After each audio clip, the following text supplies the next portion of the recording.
Welcome to our web seminar. This is our first speaker, Freida Siregar. Hello. Hi, Jill, everyone. Happy to be here.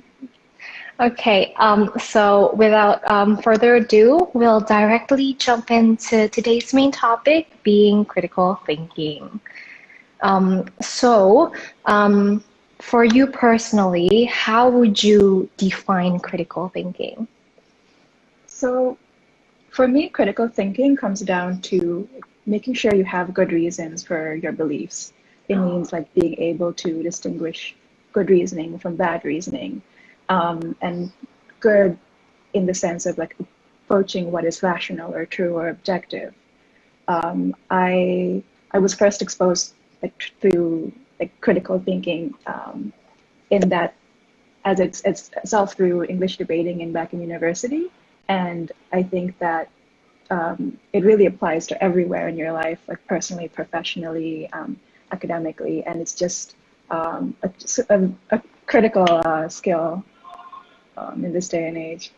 Yeah, I would agree too. Like, what's it called? I could definitely have felt critical thinking from an academical aspect, with it being one of my university's like graduate qualities. So I completely agree with you. And it's really good that you said that it's about having good reasoning. So why do you think, why is critical thinking such a crucial skill, especially for like our target audience, with it being like, young adults? So I think so first of all, like being in this age where we are like young adults, it's an awkward phase where we're transitioning from many things. One, from like a very structured, regimented life of like school and university to sort of like what they call the real world, where things are you have much more agency and choice over what to do and how to direct your life. And I feel like that's so on that level alone, it's especially a ripe time and a confusing time where you suddenly have all of these options, but not quite sure how to deal with them. And on top of that, we're living in a like very strange time where we have like a floodgate of information and data coming from like all different sides, and like how do you process that? And us being the generation that determines what the future designers of society or like leaders of whatever are going to look like, it's on us to make sure that the decisions that we make in terms of the opinions we form and the beliefs that we hold and the actions that we make, that they reflect something that is like good, and that's something that we can really stand by, that there's integrity behind that. Going into the professional world, it's actually quite rare to have to find people with like strong analytic or problem solving skills, and so it's valuable in that aspect. As a member of society, obviously, this is like incredibly critical if you want to be part of a society that's like more fair and more equitable than the past. And just as an individual, as you like strive to grow and make better decisions and like learn from mistakes and like constantly try to be better, critical thinking is just invaluable for that. Yeah, I definitely agree. Like, it really hits home how it's like, critical thinking is such an important aspect and a way to really like stand out from your peers, and especially when it comes to jobs and everything like that. So do you have any personal anecdotes in particular where you find, critical thinking particularly helpful in your case? So I think there's a couple of things for me. So I guess like the first thing I want to say is just that without critical thinking, like when you grow up, when I grew up at least, it was very easy to think of the world that I went through as the only reality, and like not question a lot of things that and so for me, realizing that our beliefs are an active choice was a big thing. So like one of the big decisions for me was when I decided to, I think, I'm just trying to think about something that's most relatable. When I graduated, I went to like a relatively prestigious university in Indonesia, and like graduating, there's a certain expectation about where you would want to go. And for me, this taking that step about understanding what it is that I want from like my life and from my career was incredibly helpful, because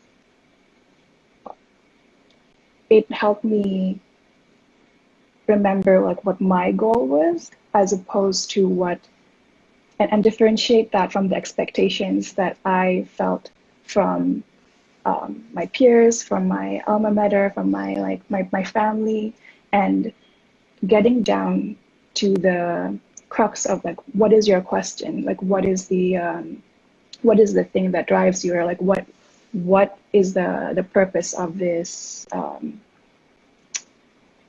of this problem solving? That's been incredibly helpful. And like right now, as I just graduated from my master's, I feel like I'm like falling back onto like this critical thinking skill, hopefully a little bit more evolved than like those many years ago. And I feel like that's incredibly helpful when sometimes it's difficult to separate between what you want versus what the world around tells you that you should want. Yeah. That's really good to hear how you used your critical thinking skills to really differentiate between what you personally want and not like, fall into just what expectation of other people are to you, especially, like graduating from prestigious universities and all that. So that is an amazing anecdote to share how to use your critical thinking skills. So we have established that how important and detrimental critical thinking skills is to have. So what are, can you share some ways that one can, further develop their critical thinking skills? So first of all, I would say that like say you have a topic at hand, right? That's where you want to apply that critical thinking. I think the first thing to do is like recognize your baseline reaction. Faced against this problem, what is like my gut reaction, the first impression, and sort of just like sit with that. Because I feel like acknowledging that is important to recognize when what is like your gut reaction, and to understand if that bleeds into your considerations later on. So first step, acknowledge your first impression, and then second step is to think about like what is the question that you're trying to address. If we look at like a problem and look at all of its complexities, and we try to boil that down into a question, that helps us sort of like direct our thinking process, and also our data collection in terms of how we direct our thinking. And then naturally after that, like after we formed a question, thinking about gathering information, be it like point of views, like academic work, if that's relevant, other people's experiences, and then like taking all of those applied information and then applying it into like that specific problem that we're facing. Afterwards, like taking a step further to consider, if we applied like whatever solution that we thought, what are the implications, and are there something that like we're willing to accept. And to take that a step further and explore, like, okay, this is like one way we've been thinking it. Are there views that I've been missing?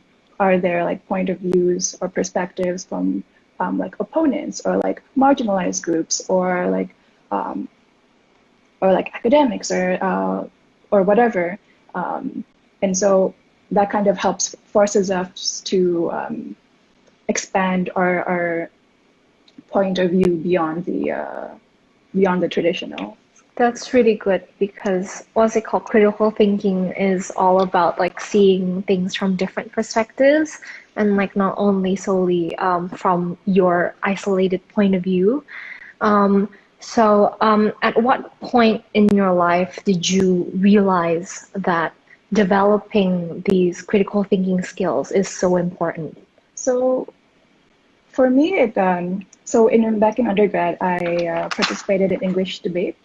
Mm-hmm. And so that was like very explicit, that like the whole point of debate is that you have a motion, there's going to be two sides debating it, and like both sides need to set up their case, make up arguments for it. And so like that debating career was sort of my exposure to critical thinking. And I guess that was and once that was set, that sort of like permeated the way I approached other things as well. So for example, like we have this this template. Whenever we have an argument, it has to have like an assertion, a reasoning, and an example, and a link back to the motion or to the stance. And that kind of structure, and that kind of like pushing your argument to its fullest to make sure that it's well understood. That's something that I've applied in the professional life, in personal life too, for better or for worse, often unconsciously as well. I think though that I realized how important that was when I started to take on more senior positions I was a program manager at a research center called JPAL, and so I was handling reports about our performance to donors, or like trying to fundraise and like selling making pitches about like how we contributed to policy impact or to increasing evidence informed policy making. And that's where I sort of realized that this ability to take like a bunch of information, break that down, or like simplify it into something that's understandable and something that you can conceive and strategizing based on that's like a skill that is not something everybody has, and something that's also incredibly useful. So like in some, like got it in debating, kind of didn't realize I was using it, but like once you get to a position where it becomes like critical, oftentimes when in strategizing it in the office, then you realize like how important it is. Yeah, critical thinking skills definitely important. Especially I felt it in writing like scientific reports and everything. So, condensing multiple resources from other people's work and then condensing it into your own. That's definitely a very good skill to have. Yes. I can add just one thing. I think like also personal anecdotes, like for example, there's so when you're abroad, like in the current day, right, we're exposed to a lot of topics going on in Indonesia, and for example, we had like the protests around the reforms around laws, various laws, and we had like issues around Papua, and we had like responses to COVID and things like that. And like critical thinking has been incredibly helpful in terms of being able to look at these topics that are at once like close and sometimes triggering for us or for a lot of people we're around with, and trying to look at that with some objectivity. So yeah, I just don't like want to flag that because like the context that we're in right now, it's been like incredibly poignant. Yeah, definitely. It's like it allows us to kind of like not like go into conclusions like super quickly and kind of just look at it from like, trying to empathize with both sides and kind of like see it from both of their perspectives. So really, really good point. What are some other skills that we might find helps support us to think more critically? So I think like a big thing is to have self-awareness and empathy with yourself and with others. So, and the self-awareness part, I talked about it a little. It's around like acknowledging our gut reaction to things, and sort of like accepting that for what it is. Um, for example, yeah. For example, there's a lot of issues. Right now, there's a lot of conversation around race, and for a lot of people, especially in Indonesia, we're not used to that conversation. And and because of that, a lot of like my friends still have like gut reactions that are like somewhat racist. And acknowledging that and having like self-awareness, but also empathy and like forgiving yourself, I think that's incredibly important because that allows you to move beyond that first impression and sort of investigate why you feel like that and whether like you want and and how you can like evolve beyond that kind of thinking. And the second point is also like empathy with others, because it's hard to move beyond your way of thinking if you can't empathize or like try to see where people are coming from and why, and not only understanding what they believe, but also understanding why they believe it. Is it that they're moved by rationale? Is it that there's like rhetoric or religious beliefs or history? And so I think that's incredibly important as well. The third thing I would say is the ability to make abstractions, to look at like a complex situation and break it down into manageable chunks. So you could understand it or like debate about it, because like the world as it is, it's incredibly complicated. Also to like simplify things by making things into analogies or like making connections between things. Like that's an incredible skill. So like taking these abstractions. And the fourth thing that I want to emphasize is also like the courage to speak up and try, and also like being comfortable with silence. Because I think critical thinking, when applied, oftentimes it means facing like a provocative question and not responding immediately, and putting a pause between that stimulus and your response, and giving yourself the time to pause and like think what you're going to say, or even if you want to say anything at all. And with that is like courage to allow yourself to show up and speak when you feel it's necessary, and also forgiving yourself when you make mistakes, because inevitably that's going to happen, and like mistakes is the only way you get better. All right, so we have self-awareness, empathy, being able to make abstractions, like taking something really big and then splitting up into little chunks so they're more digestible. And also the fourth one is to, be more comfortable when speaking up, and then be more lenient on yourself when it comes to speaking up, because failure is the only way, trying is the only way that we'll learn.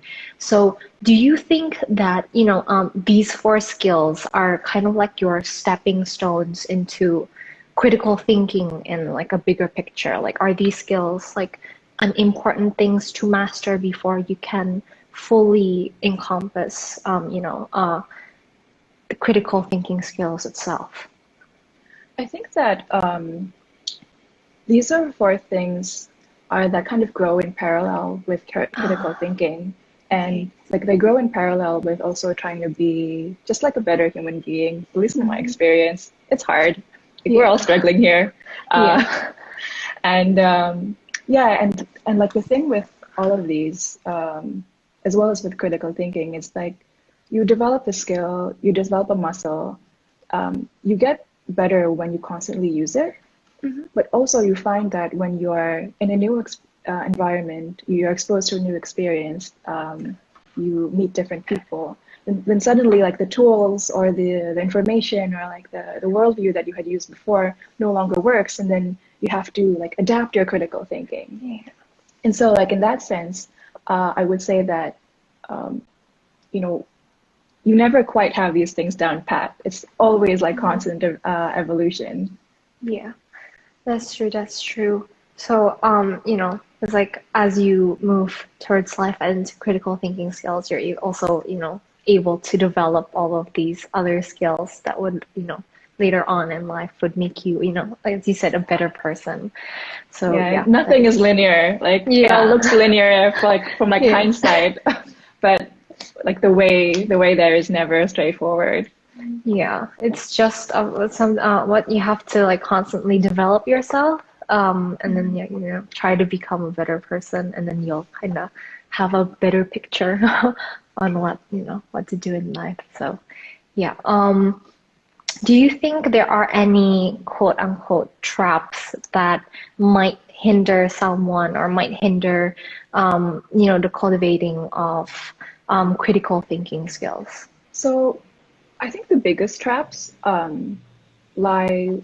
This is going to sound so cheesy, but I truly think that the biggest traps lie within ourselves and not knowing ourselves. Um, yeah, because like for example, if you're someone that defers a lot to authority for whatever reason, and you don't realize that a lot of your like reasoning might always be like whatever the authority says.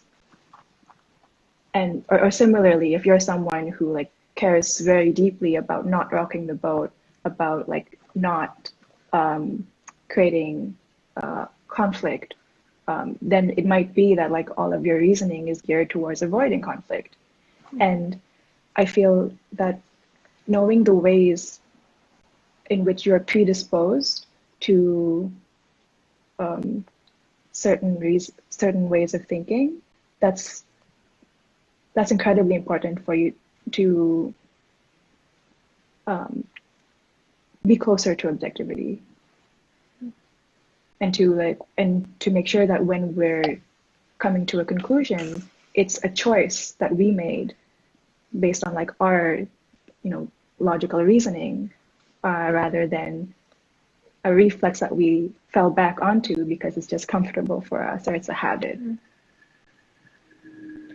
Okay, so have you yourself have fallen into like these traps before? Like you know, maybe kind of not relying too much on like your logical choice, but more into, you know, other people's like, you know, trying to kind of align yourself with the way other people are thinking, like what you said about, you know, pressure being put on you. Have you fallen into any of these traps per se?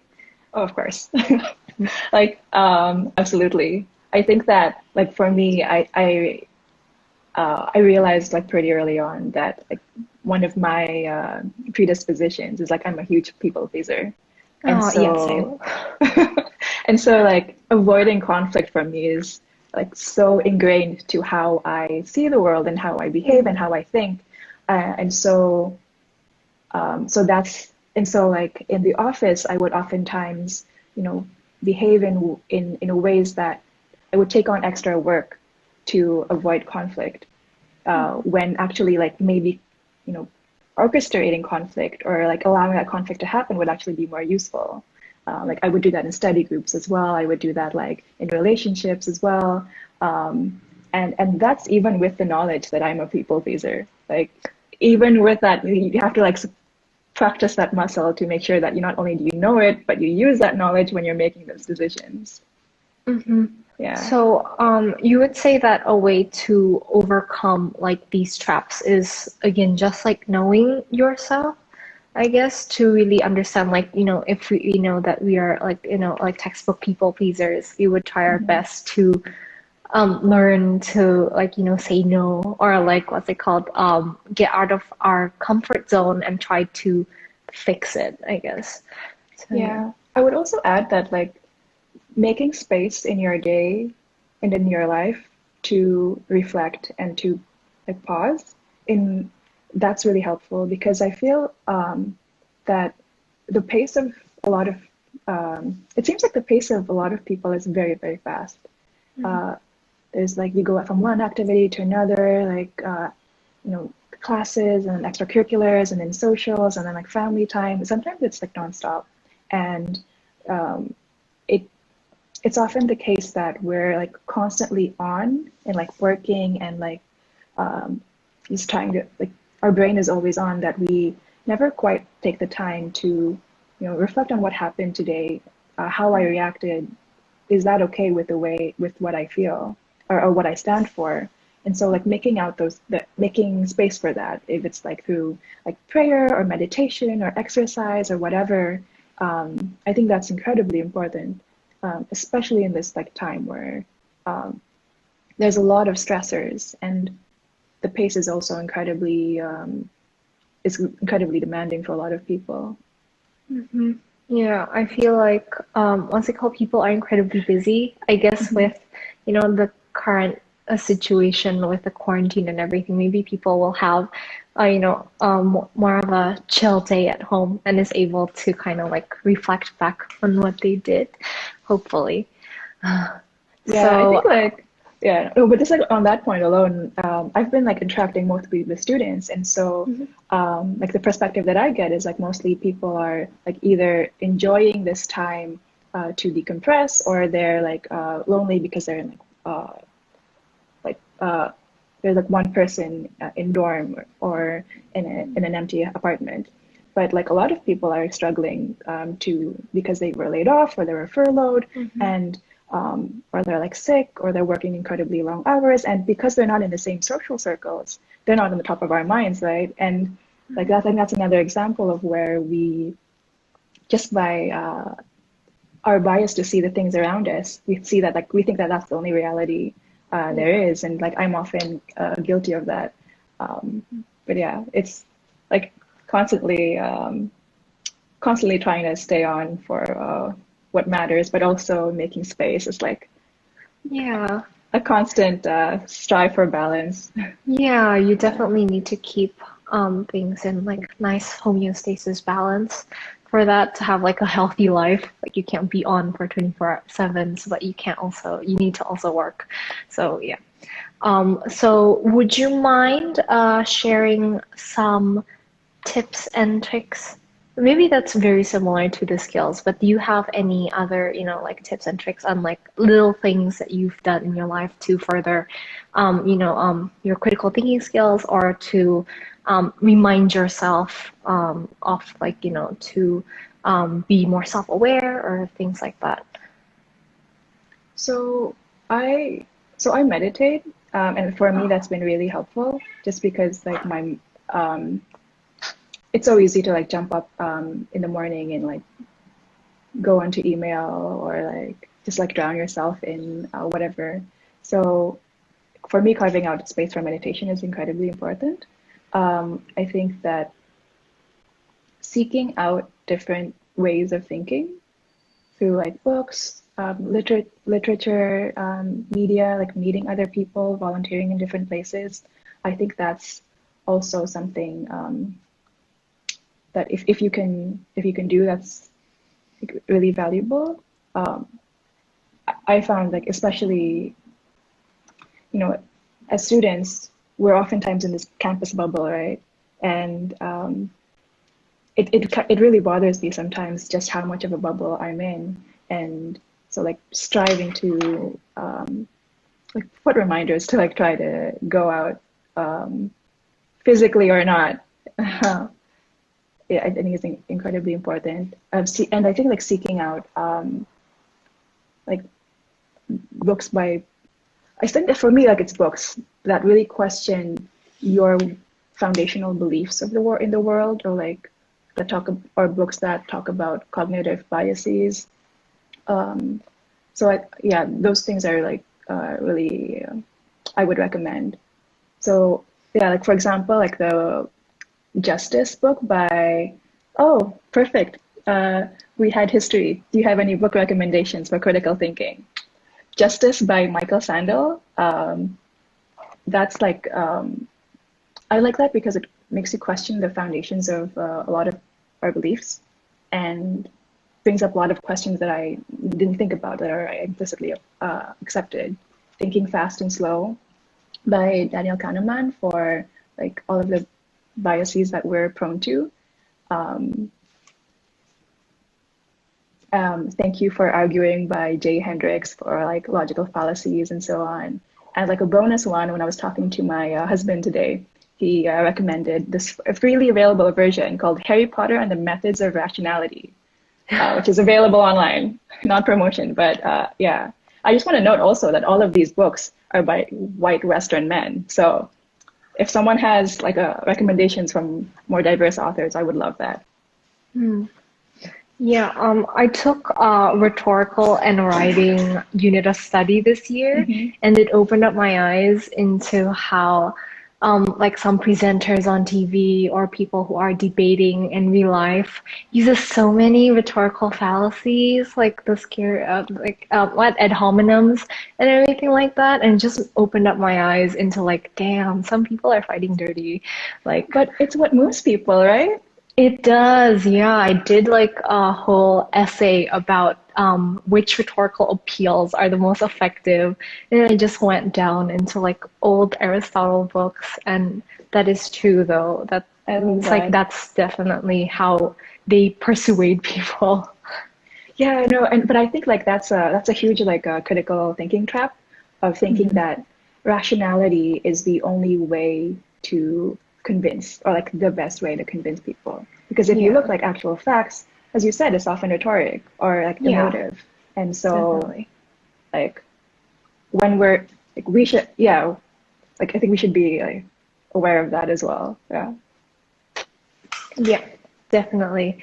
What's it called? Yeah, definitely. It's like it's not only logical, but there are so many things that comes into play when it comes to persuading others. And I do feel like critical thinking like plays a big part of that because, people are able to distinguish whether they're just plainly like blindly being persuaded or, without looking at the facts. I feel like critical thinking is able to distinguish between just persuading for the sake of it and like the actual truth from it. Yeah, what's it called? We would have 15 minutes left of the talk. Do you have anything else to add in regards to critical thinking or, some more tips and tricks to how to further develop it or how someone can get started? Like if they just like, if the audience just saw the talk and wanted to like, oh, I need to, I just figured out how important critical thinking is. How do I start, cultivating it, or how do I start, the little things that I can implement into my life to start? So maybe actually, if we have 15 minutes left to take a tangent a little bit. So, because I'm thinking about two things. Like, so first, around this time in when I was like in uni and like graduating uni, a lot of the questions that I struggled with was, what am I going to do with my life?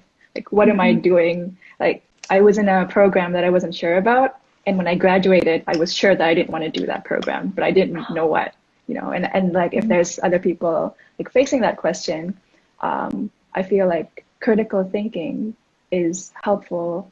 But also I want to expand it into design thinking. And like one of the basic principles, and for this book, I really recommend people reading Design Your Life by, what's his name? Designing Your Life by Bill Bernett. And basically the idea being that, we have our lives, right? And oftentimes we look at people and see where they are in life and think, and look at everything that got them there and think like it was a linear process. But the the point of like having a career and living and is sort of to like find your way through. And there's no such thing as finding the perfect job or the perfect path. Like whatever, it's a lot of experimentation and like designing your own path. And so for anyone like struggling with that in their lives right now, I would highly recommend that. And back to like, and now for like critical thinking on more on like the societal level or like our part in community, I guess I would like really, like, with what's happening in the world right now around like Black Lives Matter, around like people talking about the responses to COVID and like COVID unearthing the inequalities that already exist, but like expanding the inequalities that exist. Also talking about like climate change and what we're not doing about it. I feel that in we have a role to look at like this massive problem and think about like the systems that allow that to happen and that encourage that to happen, and like applying critical thinking to that on that level is incredibly valuable when we're the generation that's going to determine what gets the most attention, like where we direct our efforts. Mm-hmm. And so like while we're thinking about developing critical thinking for like our personal sake, to like not forget about applying critical thinking to the systems that we live in, especially in relation to these like very pressing topics. Yeah, definitely. I feel like critical thinking skills really play a big part, especially when we're talking about very controversial topics, or whether it be like, like you say about the Black Lives Matter or, the injustices that has unearthed after the COVID-19 about how, Black people are in the hospital more often than non-colored ones and things like that. So I feel like critical thinking is really good when it, like what you said, we are the kind of like quote unquote next generation. So it's nice to, what's it called, really hone on these skills to really, spotlight on a certain topic. Like we kind of control that, especially with the tons and tons of social media platforms that we have now. So yeah. What's it called? We have a question about some models that would further aid in the critical thinking skills. Do you by any chance are you familiar with the 6 thinking hats model? Yeah. So a little bit. We use that in brainstorming, in like a brainstorming exercise a while ago, but I've completely forgotten about it now. I remember using that, and it was really helpful. So like look that up. But I think the basic idea there is that there's different roles needed to for you to have a conversation or a brainstorming session that is productive and like surfaces important perspectives and arguments. You need different people with different roles, like a devil's advocate or like someone who is, I forgot what the other roles are, but like these different roles are represented, I think, by a hat. And so like I think the idea was that when you brainstorm, assign people different hats, and then like that sort of gives them the permission to act a certain way. But like, don't trust me, find out that information on your own. But I think that that's like a really cool, that's a really cool method, because it also points to like, it gives us the permission to break through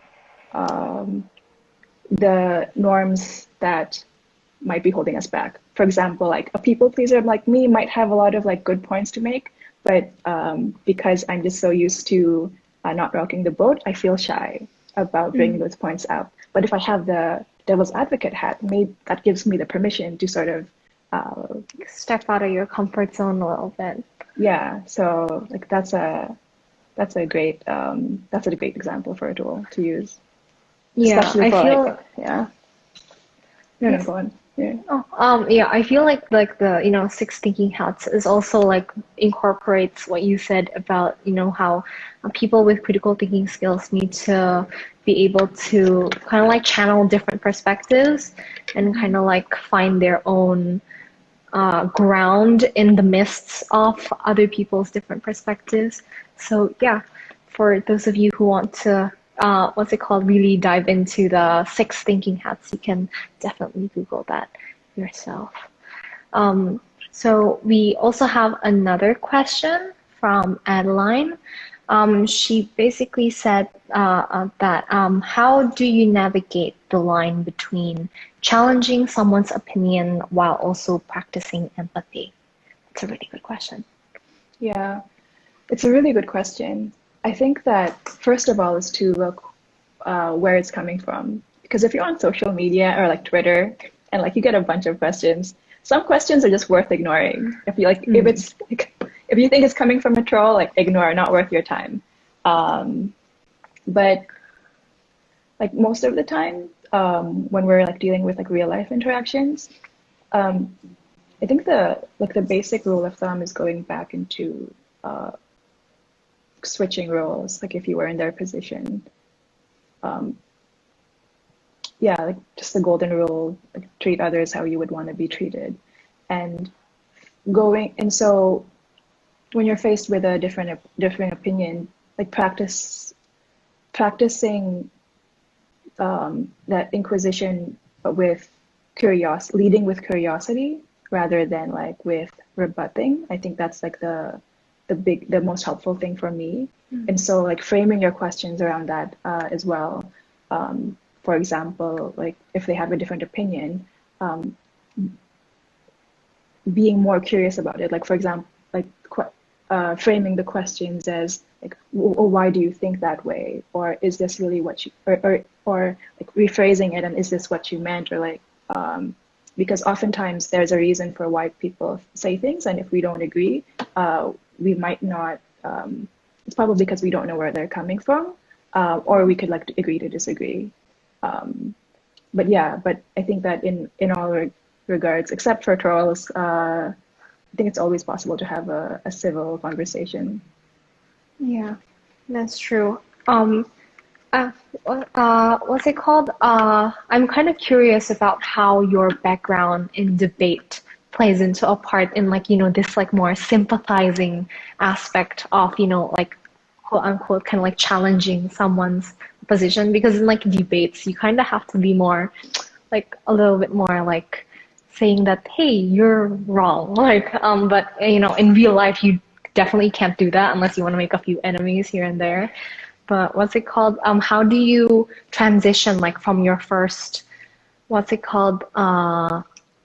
When you're first exposed to like critical thinking, like in a debate way, and dealing with it in real life?